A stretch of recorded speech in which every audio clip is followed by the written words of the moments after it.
targeting unborn babies, surviving shotgun blasts, and devouring everyone in sight. The horror movie villains of 2023 are quite a lineup. Here are the most powerful ones thus far. At this point in the Scream franchise, it's well known that Ghostface isn't a single individual, but rather a moniker passed down from serial killer to serial killer. Regardless of who is the actual murderer or murderers, in each new edition, they're always wearing the same trademark mask and black robes. Scream 6 is part of the larger series that began way back in 1996, but it's mainly a follow-up to 2022's Scream, and its version of Ghostface is spawned as a direct result of the events of that previous film. As far as horror villains go, the Ghostface killers are, as always, held back by the fact that at the end of the day, they're just ordinary people wearing a Halloween costume. No superpowers, no supernatural abilities, just a revolving door of sociopaths with various grievances to air. So while this version of Ghostface, or Ghostfaces, still racks up an impressive body count, they can't really compete with some of the other baddies from 2023. Can you hold, please? Huh? Do you remember in 2018's Christopher Robin when a grown-up version of the titled character played by Ewan McGregor returns to the 100-Acre Wood? He then finds his former companions melancholy and lost, never understanding why he left them behind in the first place. Winnie-the-Pooh Blood and Honey is kind of a riff on that, only instead of Pooh and his friends becoming sad and lonely, they turn feral and homicidal. Now that the stories of A.A. Milne are in the public domain, there's really nothing that filmmakers can't do with them. And the team behind Blood and Honey takes that freedom about as far as it can go. The production itself is fairly lackluster, failing to rise above the one-joke premise of its concept. But the creep factor of having one of the most beloved children's book characters of all time grow into a sadistic and vengeful killer is still difficult to shake off. Cobweb is an atmospheric Halloween-set horror film that was inexplicably released in the middle of the summer on the same day as Barbie and Oppenheimer. This underrated spooky tale revolves around a young boy named Peter who begins hearing tapping on his bedroom wall and eventually a voice that calls out to him. This turns out to be Sarah, the older sister he never knew existed. She's been locked in the basement his entire life by their cruel parents, and she's now seeking revenge, first by manipulating Peter into killing Mom and Dad, and then by turning her anger toward Peter. When Sarah appears on screen, we discover that she has extra sharp teeth and unnaturally long limbs and is capable of climbing up walls. She uses these abilities to go on a bit of a murder spree, taking out Peter's bully and the bully's friends, and she would have turned her malevolent gaze on Peter as well if he hadn't managed to trap her back in the basement again. You can feel bad for Sarah, but that won't stop her from wreaking horrific havoc. Winnie-the-Pooh isn't the only bear on this list, and this next Ursine monster has the advantage of being based on a true story, sort of. Cocaine Bear features a black bear consuming enough blow to take out all of Studio 54 in its heyday. While out of its mind on the powder, the bear brutally attacks everyone that crosses its path. A memorable group of colorful characters must then fight their way through the ensuing mayhem to stay alive. There are some film buffs who would argue that the most sinister villains are the ones whose motivations are shrouded in mystery, but there's also plenty to be said for the ones who have no sense of reason attached to them and attack for no other reason than that their victims happen to be nearby. With that in mind, the unpredictable and brutal Cocaine Bear is an undeniable force to be reckoned with. A bear did cocaine! There are movies that present the iconic Count Dracula as an all-powerful supernatural being capable of charming anyone into an early grave. But the horror comedy Renfield treats him more like a toxic boss who claims to advocate for a healthy work-life balance but then gets passive-aggressive when his employees actually leave the office at 5 o'clock. Here, the focus is primarily on the title character. He's been the dutiful manservant of the Prince of Darkness for centuries, bringing him all the fresh bodies to snack on that a vampire could ever want. But times have changed. It's the 21st century, and Renfield is starting to feel like maybe he needs to start focusing on himself and enforce some healthy boundaries. So this interpretation of Dracula, played by Nicolas Cage as a micromanaging supervisor of sorts, makes sense for the film. After all, that's the context in which Renfield knows him. However, it doesn't make for the most threatening version of the character, especially since he's ultimately defeated by a guy who eats bugs. There's something inherently off-putting about dolls and robots, so to have the two blended together in the uncanny valley is pure nightmare fuel. Megan is a lifelike doll with artificial intelligence who initially behaves exactly as she's programmed to. Her responsibility is to care for the recently orphaned Katie, and the two quickly establish a close bond, perhaps too close.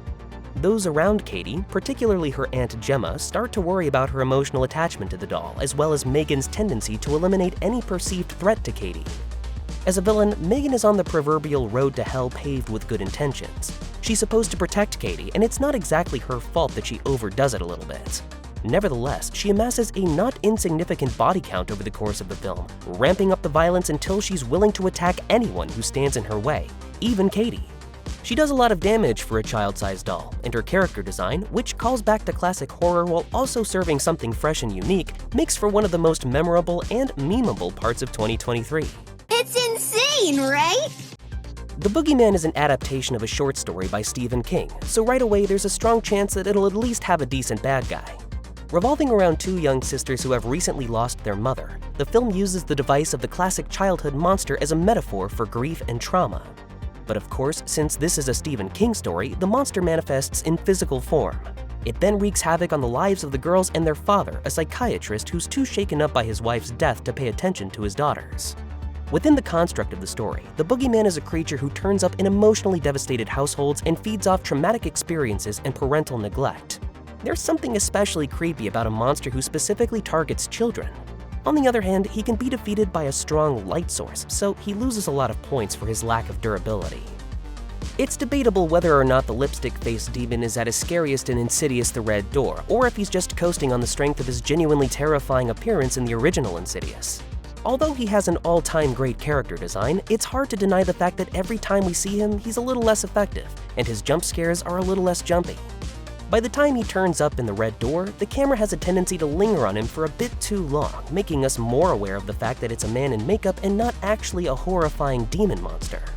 But although he suffers from diminishing returns, the lipstick-faced demon is still one of the scariest horror villains around.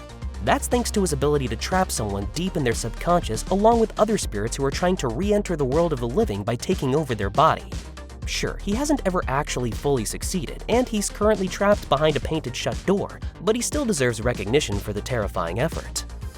The second Dracula film released in 2023, The Last Voyage of the Demeter, features a much more threatening version of the bloodsucker than Renfield. When the crew of the titular ship set sail for England from Romania, they have every reason to expect a smooth journey. The mysterious client paying them to transport a bunch of crates has even offered a bonus to encourage them to reach London in a timely manner. But when crew members start being viciously killed every night, they quickly change their focus to just making it back alive. We're a doomed crew, Mr. Clement. Although the film itself suffers from slow pacing and the fact that it's built around what some consider to be the most boring section of Bram Stoker's novel, it still offers up the malevolent vampire in his classic form. This Dracula is no debonair society figure, winning over his victims with his smooth demeanor and dulcet tones. Instead, he's far more animalistic and feral as he relentlessly rips his way through the crew with almost no trouble at all. From a certain perspective, religious orders can be kinda creepy. Most nuns are just harmless women devoted to their faith, but every once in a while you get one who's possessed by a demon. We first met Valak, the demon nun, in 2016's The Conjuring 2 when she was busy tormenting the Warrens.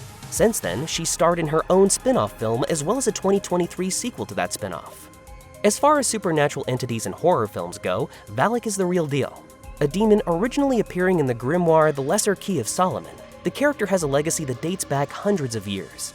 In The Nun, Valak displays some possession skills and a general ability to unleash evil.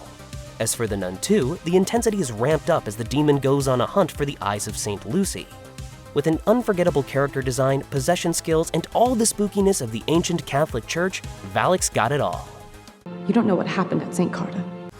The plot of The Offering begins with a man named Arthur and his pregnant wife Claire visiting his estranged father in Brooklyn. Arthur is the wayward son of a strict Hasidic family who has spent his adult life separate from the traditions and rituals of his home. So there's bound to be some tension when he reappears, but there's more than just family drama to contend with. To protect his wife, Arthur has to face off against the demon Abyzou, who has set its sights on their unborn child. Like Valak, Abyzou has a long history. She's a demon associated with miscarriages and infant death, but in The Offering, her scariest skill is her ability to distort reality as she takes on the appearance of people that her victims trust in order to pursue her evil agenda. And a particularly dark ending cements Abyzou's legacy as one of the most chilling supernatural villains of the year. In Evil Dead Rise, Alyssa Sutherland plays Ellie, a single mother of 3 children. When her teenage son Danny uncovers a recording of the Naturam de Monto, things go downhill for the residents of their apartment building very quickly, especially after Ellie is possessed by a deadite and becomes committed to the idea of killing her entire family. Beyond the supernatural elements, there's something especially unnerving about a mother ruthlessly and gleefully attacking her own children. She's mercilessly violent, and even losing her arm and leg to a shotgun blast doesn't stop her. And do we even need to mention the part where she fuses with her 2 deadite children, turning into the even scarier deadite marauder? All of the other 2023 horror villains can pack up their butcher knives and scary claws and go home, because Mommy's here. Mommy's with the maggots now.